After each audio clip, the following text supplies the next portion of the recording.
In 2009, David Mendoza Herarte was extradited from Spain to the United States on condition he be allowed to serve his sentence in Spain. I have obtained classified documents which show the diplomatic assurances given by the US Embassy in Madrid to Spain and how the United States violated the conditions of his extradition. Court documents sent to me show how the United States denied his transfer application numerous times. Mendoza spent over 6 years in the United States fighting to get back to Spain. While in prison, Mendoza sued both the United States and Spain for failing to uphold the conditions of his extradition and violating his human rights. His case is so extraordinary and such a miscarriage of justice that it was recently taken up by the United Nations. In October, Mendoza's case was mentioned in the English High Court, where the United States is now trying to extradite Julian Assange to the US. The United States has offered very similar diplomatic assurances, saying that Assange can serve his sentence in his home country, Australia. Assange's lawyers cited Mendoza's case as proof that these diplomatic assurances from the United States cannot be trusted. James Lewis, the lead US prosecutor, told the High Court that, quote, "The United States has never broken a diplomatic assurance." Well, these documents, these classified diplomatic communications and court documents paint a completely different picture. I'm Richard Medhurst, and you're watching the Communiqué.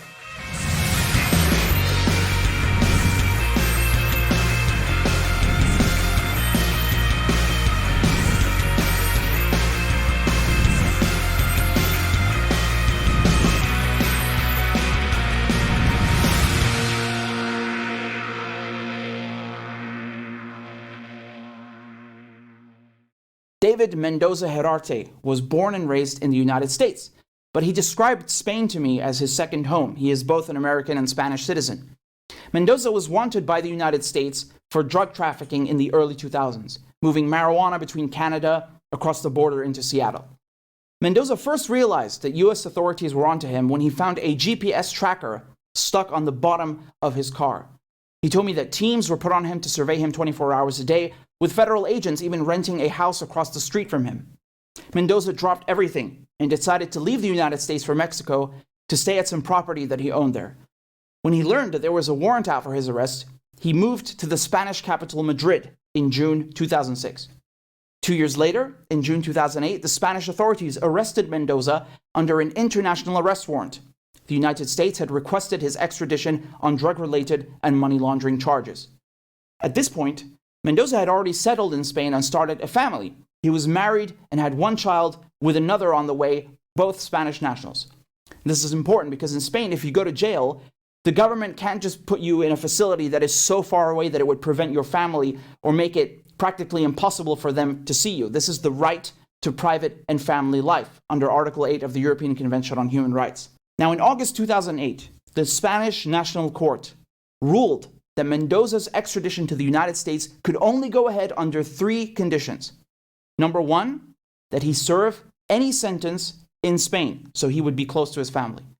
Number 2, no life sentence could be handed down. Number 3, that he would not be tried for currency restructuring. Spanish judges made 2 very clear rulings on this in August and November 2008. If the United States wanted to extradite David Mendoza, it had to send him back to Spain to serve his sentence. In January 2009, the United States Embassy in Madrid sent this. This is the classified diplomatic assurance given to Spain regarding Mendoza. The diplomatic assurance was worrying because it did not specifically state that Mendoza would be sent to Spain to serve his sentence. It only said that the United States, quote, does not object to Mendoza making an application to serve his sentence in Spain. Something that the United States cannot do anyway because every prisoner has the right to apply for a treaty transfer anyway. A few months ago, in July 2021, the United States offered very similar diplomatic assurances to the United Kingdom so they could extradite Julian Assange. They said that Assange could serve a sentence in his home country, Australia. Now here's the issue. It's not enough for the United States to say that it will let Assange go to Australia. Australia also has to consent to the transfer. Otherwise, it's meaningless. And I can tell you, as one of the only journalists covering Assange's extradition, Australia has said nothing about taking Assange. Now, in Mendoza's case, the United States diplomatic assurances to Spain were very ambiguous and vaguely worded. However, This next document, signed by the United States Embassy in Madrid, was certainly not. This document is called the Acta de Entrega, or Deed of Surrender. And what it says is very clear. The Acta de Entrega states that Mendoza was surrendered to US authorities, and more importantly, it confirms that he was handed over, quote, in accordance with what was previously stipulated by Section 2 of the National Criminal Court. This means whoever signs this document agrees to the terms and conditions given by the Spanish court. They agree that Mendoza must serve his sentence in Spain. And who signed this document? The United States Embassy, David Mendoza, and Spain. On April 30th, 2009, David Mendoza Herarte was extradited to the United States right after signing this Acta de Entrega. Prosecutors threatened Mendoza with over 20 years in prison if he didn't hand over more of his property. The US government had already taken $14 million worth of assets and properties from Mendoza, with most of them having nothing to do with narcotics or anything illicit. Mendoza was later sentenced and given 14 years in prison. He asked the court to respect the conditions of his extradition and send him back to Spain so he could carry out his sentence, as agreed. But it now became clear that the United States had no intention of sending Mendoza back to Spain. They had squeezed him for every last penny and then violated the diplomatic assurances given to Spain. I spoke with David Mendoza. I asked him about his sentencing and how he found out that the United States never planned on actually sending him to Spain. When I started getting a whiff that they weren't going to comply with any of this, was when he asked me, because I said, Your Honor, there's some conditions that I want the court to recognize and respect of why Spain sent me, extradited me to the United States that are required of the extradition. And he looked at me and he put his glasses down and he said, young man, he said, and I said, one of those conditions where I am to serve my sentence in Spain, as promised. And he said, young man, he said, are you familiar with the international instrument that has brought you to the United States? I said, yes. Do you know the name of that instrument? I said, yeah, it's the Spanish-US extradition treaty. And he said, correct.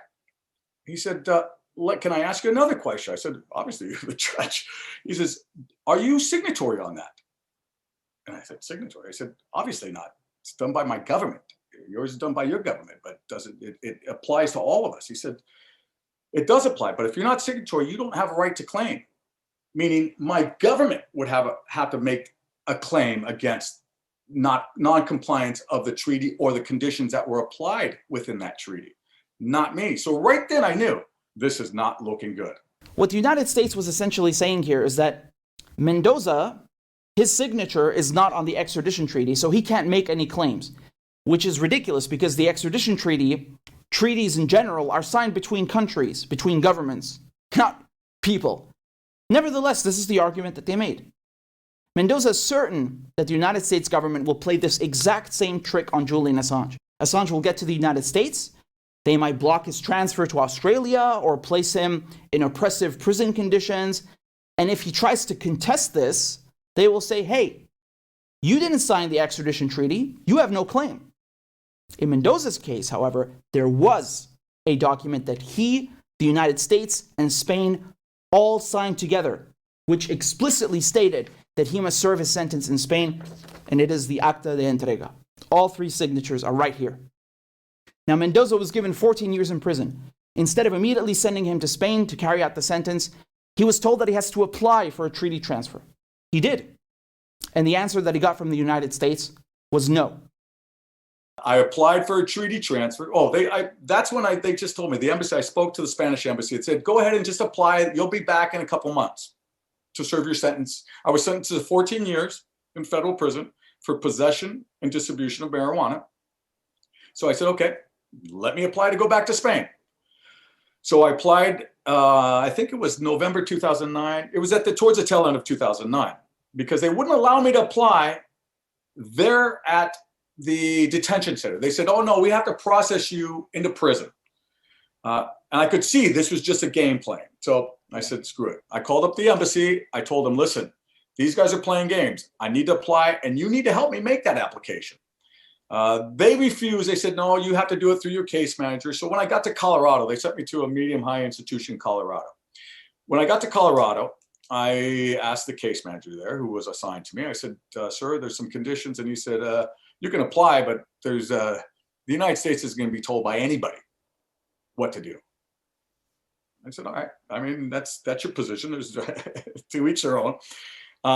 So I applied in 2009, and I was denied 6 months later in 2010.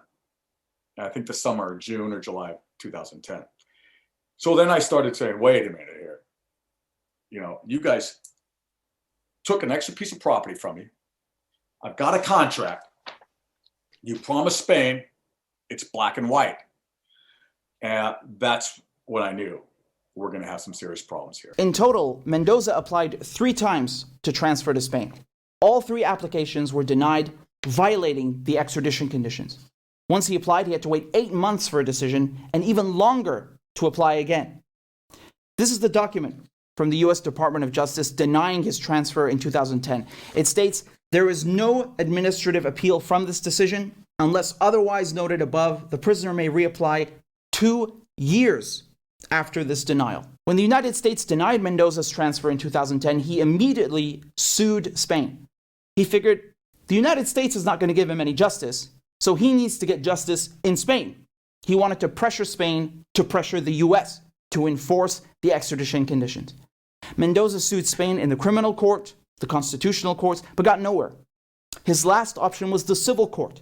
So in 2014, Mendoza filed 2 lawsuits against Spain. Number 1, that the conditions of his extradition had been violated, and number 2, that his human rights had been violated.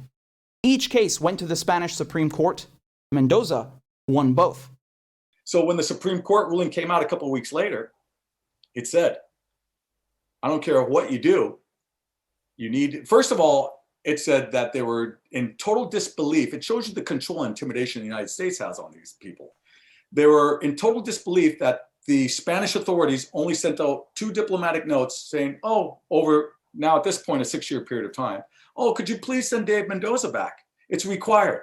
2 notes. 2 diplomatic notes. They were in total disbelief. The Spanish Supreme Court said, that's unacceptable.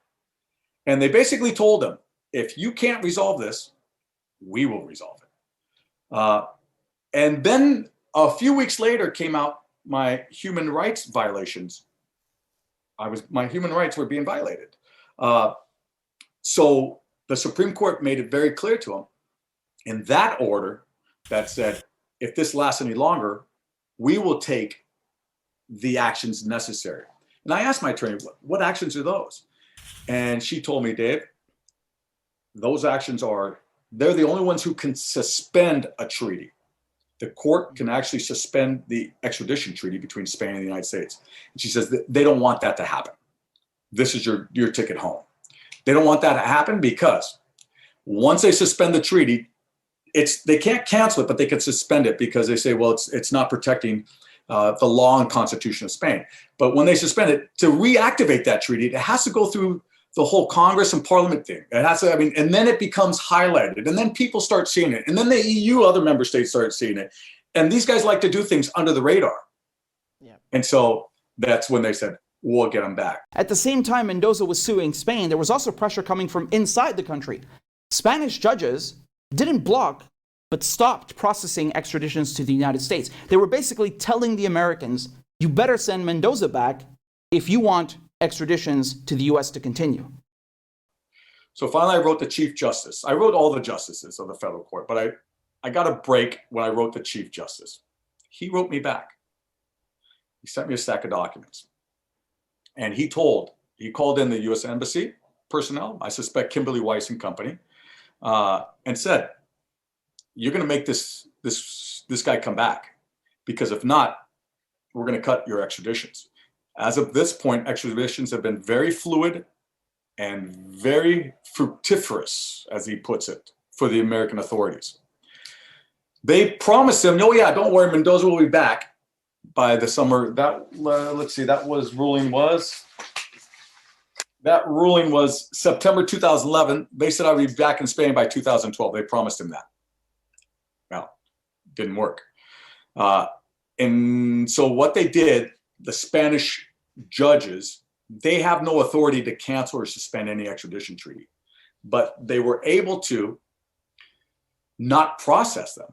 Like, you have a stack of extradition requests, we're going to put these, the Americans have, on the bottom. That was pissing off the United States.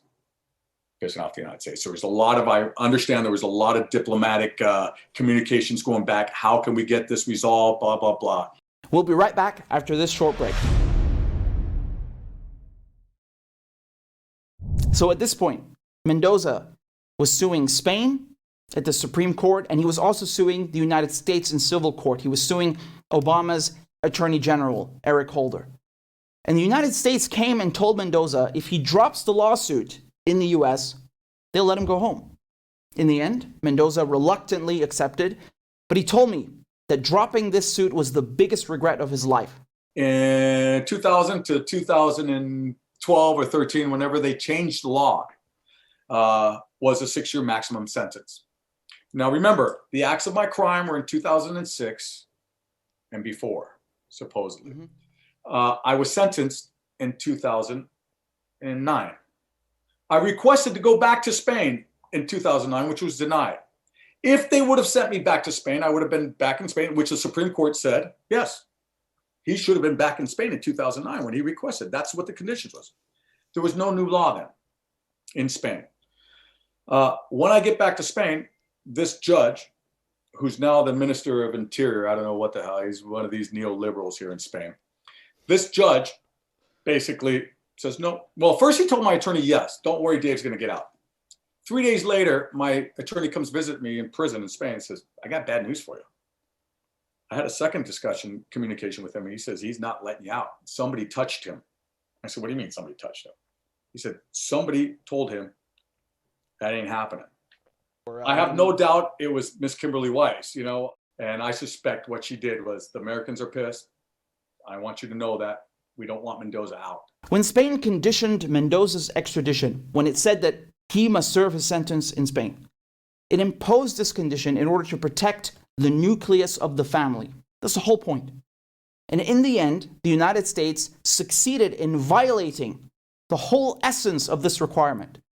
Mendoza's family and relationships suffered tremendously from his extradition and the fact that the United States kept him there for almost 7 years, violating the requirements of the Spanish court. 2 years in my sentence, my wife divorced me. Understood why. You know, I said, it's got a 14-year sentence. Doesn't look good here. So she divorced me. You know, I didn't hold that against her. I understood it. Everything that the court, Spanish court, attempted to establish on that condition, the United States successfully destroyed. And why, I'm not quite sure even yet, but they did. You know, you and I have had discussions as to maybe why, but then we'll get into that. But they destroyed. My 2 little boys, who are now 12 and 13, don't call me dad. They call me David. My mother and father passed away while I was in prison. It is what it is, you know, and I know there's people out there, well, you got yourself in that position, you got to swallow it. Yeah, but that doesn't allow you to break the law. That doesn't allow you to break the law. In 2013, a French court blocked the extradition of Michael and Linda Mastro to the US, citing Mendoza's case as proof that France could not trust assurances from the United States. Mendoza has helped many others fighting extraditions in the US, and he hopes that his case will also help Julian Assange. Assange faces up to 175 years in a US prison for publishing evidence of US war crimes in Iraq and Afghanistan. The United States has offered assurances that it won't place Assange in special administrative measures, or SAMs, which are known as the worst prison conditions, complete isolation. The US also said that Assange could serve a potential sentence in Australia, in his home country. They said they would consent to Julian Assange's transfer to Australia. But let me show you something here. And I'm as familiar with this as most anybody. This is a treaty, the Convention of Strasbourg, to allow prisoners to transfer from one country to another. Okay, this is the international instrument that allows that to take place. They made very clear that, oh yeah, they have no problems. They will allow him to be transferred to Australia. I can tell you what they're going to do. The treaty obligates all parties must agree to the transfer. That means, okay, the United States have given their consent. Obviously, Julian Assange will say yes, but we have no assurances that the Aussies will say yes. They're one of the Five Eyes. I can tell you they're going to probably say, Just like that has happened on not one, I'm telling you, all the inmates in federal prison, well, not all of them, but the ones in Fort Dix would come to me that had extradition issues because they saw me as the go-to guy. And they would say, how can we force this? And you know what the United States would say? It's not us. We've given the consent. What they would do is the United States has these backdoor communications with the Canadian government. At that time, Harper was involved, who was a conservative. Don't ask for the transfer. Sorry, not asking for your transfer. It's not us. We've complied with the document. So for that to have any weight, the most minimal weight, and they're going to try and screw them anyway. The Aussies need to say, we agree to that too. They need to send a diplomatic note. When it comes to Julian Assange, Mendoza made something very clear. Diplomatic assurances like this need to be signed by all three parties. That means the US, the UK, and Julian Assange. Okay? Because if either party refuses to comply, Assange can go and contest that in a United States court, despite him not being a signatory of the extradition treaty. Because the first thing the US will say is, well, you did not sign the extradition treaty between the US and the UK. You don't have any claims. But if there is a contract with all three signatures, Assange does have a claim. Now, regarding Assange carrying out a sentence in Australia, the United States needs to explicitly say in the diplomatic note that it consents to his transfer. But that's not everything, as Mendoza explains. And then within that diplomatic note, it should say Julian Assange has a right to contest any of these conditions if they're not applied correctly, or if one of the parties find non-application. Okay, not just Julian Assange, the U.S. government, or give the right to all of them. But they all three need to have that right to contest those documents. I'm a nobody. And they went to the extent of this to do it to a nobody. Can you imagine what they're going to do to? I mean, if all these promises that they're making for Julian, or making to the court on behalf of Julian, do you think they're? I mean, I'm a nobody, and not just that. If he doesn't have a signed contract that he's signatory of, and that specifically stipulates that he can sue the Americans as equally as the Brits for not compliance of this. The lead prosecutor in Assange's case said that the United States has never, ever broken a diplomatic assurance. Well, that's simply not true. These documents show very clearly the United States broke its diplomatic assurances to Spain. The agreement to send Mendoza to Spain to serve his sentence was violated. This is undeniable. Only after suing both the United States and Spain, his own countries, was Mendoza allowed to return. Only after Spain's Supreme Court threatened to suspend the extradition treaty did the Americans finally allow Mendoza to go back. Mendoza had the Spanish Supreme Court, senior Spanish judges, and the Spanish public on his side. Assange does not. Assange is neither American nor British. In the event the US violates its diplomatic assurances, which is practically guaranteed, Assange has no one to fight on his behalf, not even the Australian government. And given the special relationship between the US and Britain, the idea that Britain would force the US to abide by the extradition conditions is simply unrealistic. If the United States gives assurances to the United Kingdom in order to extradite Julian Assange, these assurances must be worded very explicitly and signed by all parties, including Assange, so that he may contest any non-compliance in court on his own behalf. When it comes to diplomatic assurances from the United States, it's not a question of, are these assurances enough? It's a question of, can these assurances be enforced once Julian Assange is in the United States? This is what the judges in the English High Court must ask themselves, while they still have the power to stop the United States from criminalizing journalism and violating Assange's human rights. Thanks for tuning in. I'm Richard Medhurst, and this is the Communiqué.